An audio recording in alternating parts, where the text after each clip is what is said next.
In this lesson, we're going to spend some time looking at topic number 2 for the Industrialisation and the People module for AQA A-Level History. This is a module that essentially requires us to examine government in a changing society, essentially looking at British history between 1812 and 1832, the next period of our studies. And we're going to begin in this lesson by looking at the government of Lord Liverpool, the Corn Laws, as well as other pieces of legislation, attitudes to reform and repression, some information about the economy, and then the final repeal of the Combination Acts that we've explored in previous lessons. The government of the time, led by Lord Liverpool and his cabinet, faces immense pressure from both internal unrest and from external challenges. We'll begin then by looking at this government period. The government of Lord Liverpool lasts from 1812 to 1827. Lord Liverpool, or Robert Banks Jenkinson, serves as Prime Minister from 1812 to 1827, following the assassination of Spencer Perceval.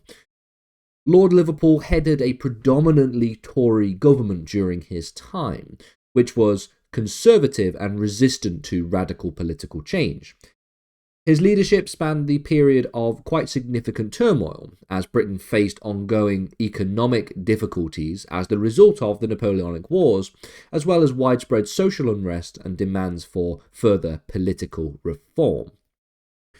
We see that ultimately, Liverpool's government, despite being generally conservative in its general outlook, was characterised by a certain sense of pragmatism.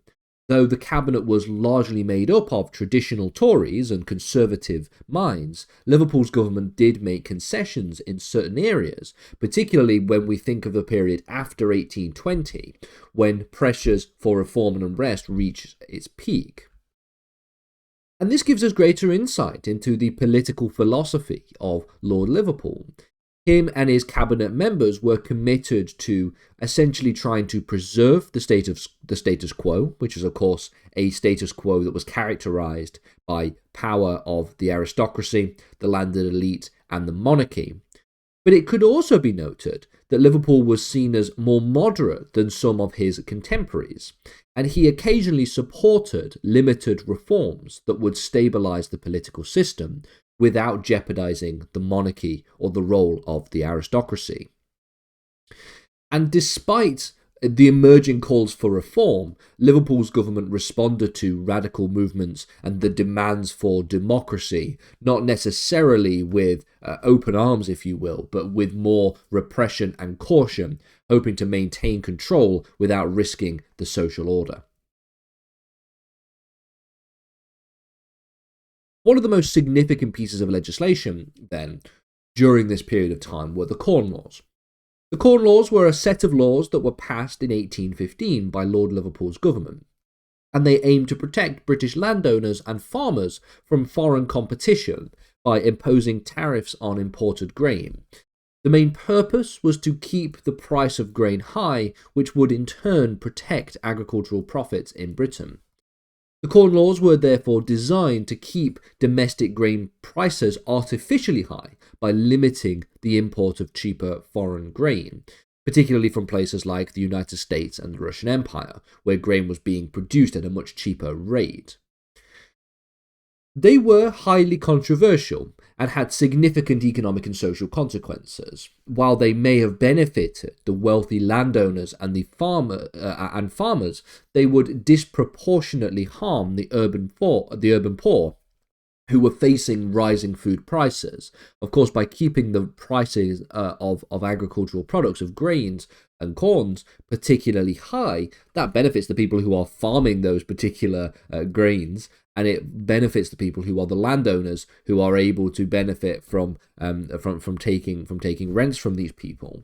But it does not benefit the people who have to purchase these items, who have to actually live off the corn and the grains that had been produced and that are kept at an artificially high price. And so as grain prices would increase, so too did the prices of basic foodstuffs like bread, and this led to social discontent and unrest. The Corn Laws became a focal point for growing opposition, particularly from the working class people within industrialized cities, where hunger and poverty were only exacerbated by the introduction of these laws. The middle class, which included industrialists and merchants, also opposed the Corn Laws as they believed that cheaper grain would lower wages and increase profits. Radical movements such as the London Corresponding Society, as well as the Manchester-based Radical Reformers, both criticised the laws as part of an unjust system that, instead of favouring the people, favoured aristocracy. This opposition led to mass protests, including what ultimately becomes known as the Peterloo Massacre in 1819, where peaceful demonstrators calling for reform were killed by government forces. We'll get to that in more detail in future lessons. The Corn Laws were not repealed during Lord Liverpool's tenure as Prime Minister, despite the fact that there was growing opposition. However, they remained a significant political issue throughout the 1820s, and they culminated in their eventual repeal in 1846 under Sir Robert Peel, the Tory Prime Minister who had previously supported the Corn Laws.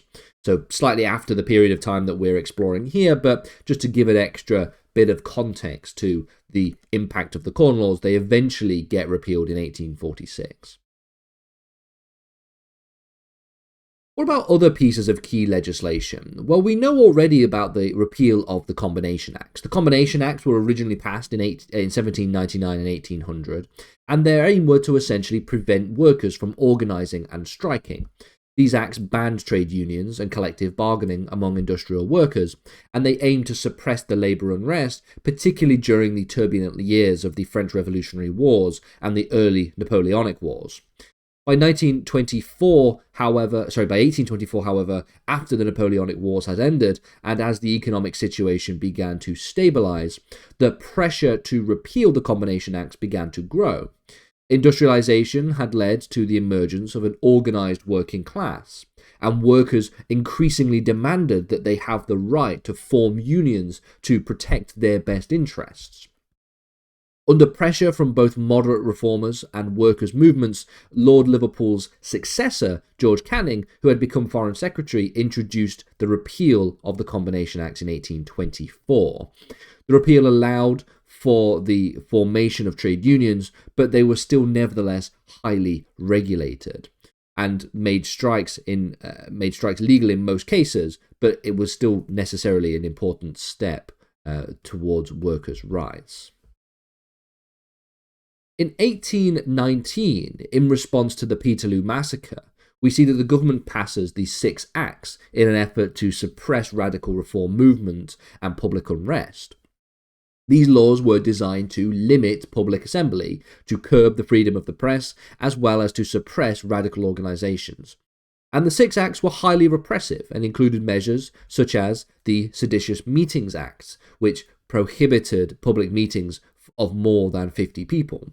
We have the Training Prevention Act, which aimed at suppressing military training for insurgencies. We have the Seizure of Arms Act, which allowed the government to seize weapons. And we also have the newspaper and stamp duties, which increases taxation on newspapers and pamphlets. These measures were, as you can probably imagine, widely unpopular, but were still supported by the government because they suggested that they were necessary in order to maintain order in a period of significant political and social unrest as the result of things like the Corn Laws and things such as the Combination Acts. And so with this in mind, we can see that there are definitely repressive moods towards quelling major unrest during this time. So we see that Liverpool's government maintains this repressive stance towards radicalism and calls for parliamentary reform. The Peterloo Massacre of 1819, for example, where the cavalry charged into a peaceful demonstration calling for reform in Manchester, exemplified the attitude of the government of the day. The government essentially feared that the French Revolution, inspired demands for democracy and universal suffrage, could ultimately lead to social upheaval, and was determined to suppress any movements that threatened this status quo. We see that the government's efforts, such as the Six Acts, introduce heavy surveillance of reformers, censorship, and imprisonment of radical leaders. But these measures would only escalate tensions and deepen resentment among the urban poor and the working classes. And this all leads to this idea that there were calls for reform. Despite the growing repression, there was growing support for parliamentary reform during this period. We see that there are radical reformers such as Henry Hunt and William Cobbett and Thomas Paine, who pushed for democratic reforms. Paine, of course, died earlier than this period, but still exemplifies this major point. We see that there are major calls for reform, including the expansion of the franchise and the abolition of rotten boroughs. The radical reform movement would continue to gain momentum, advocating for universal male suffrage, as well as the redistribution of parliamentary seats and better living conditions for the working classes. During this time too, we can see that there are major questions that are raised about the economy.